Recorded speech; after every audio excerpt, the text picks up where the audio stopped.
ছাত্রদের সঙ্গে mid day meal খেয়ে মিড ডে মিলের গুণগত মান যাচাই করলেন মালদার জেলা শাসক ও জেলা পুলিশ সুপার।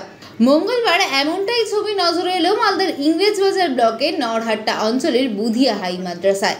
উল্লেখ্য, মুখ্যমন্ত্রী মমতা বন্দ্যোপাধ্যায় প্রতিটি জেলার জেলা শাসক এবং জেলা পুলিশ সুপারকে মিড ডে মিলের গুণগত মান যাচাইয়ের নির্দেশ দিয়েছেন। সেই নির্দেশকে মান্যতা দিয়েই মঙ্গলবার মালদার জেলা শাসক নিতিন সিংহানিয়া এবং জেলা পুলিশ সুপার প্রদীপ কুমার যাদব ইংরেজবাজার ব্লকের নরহাট্টা অঞ্চলের বুধিয়া হাই মাদ্রাসায় যান।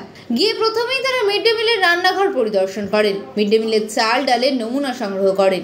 এরপর মাদ্রাসার অফিস ঘরে গিয়ে মিলের খাতা দেখে হিসাবপত্র খতিয়ে দেখেন। সবশেষে জেলা শাসক এবং জেলা পুলিশ সুপার দুজনেই থালা নিয়ে ছাত্রদের সঙ্গে মিড ডে মিল খেয়ে মিড ডে মিলের গুণগত মান যাচাই করেন। তবে এখানেই শেষ নয়, এরপর জেলা শাসক ও জেলা পুলিশ সুপার দুজনে মিলে নরহাট্টার মালিহাট গ্রামে গিয়ে পিএইচই এর পানীয় জল সরবরাহ করার ব্যবস্থা পরিদর্শন করেন। সেই সঙ্গে যোধবসন্ত গ্রামে গিয়ে প্রাথমিক স্বাস্থ্য কেন্দ্রে সাধারণ মানুষ ঠিকঠাক চিকিৎসা পরিষেবা পাচ্ছেন কিনা সেই ব্যাপারেও প্রয়োজনীয় খোঁজ খবর নেন বলেও জানা গেছে। বিভিন্ন স্কুলে পরিদর্শন করছি, আজকে এখানে মাদ্রাসাতে এসেছি।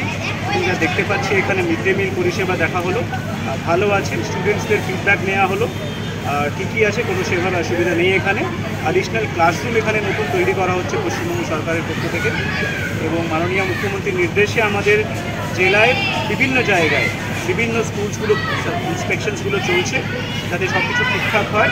এখানে যে ফুড গ্রেনসগুলো দেওয়া হয় তারও স্যাম্পল আছে, কালেক্ট করা হয়েছে। আমরা সেটা খাদ্য দপ্তরের সঙ্গে ক্রস চেক করে দেখব যে সেই ফুড গ্রেনস এখানে দেওয়া হচ্ছে সেটা সেম আছে কিনা।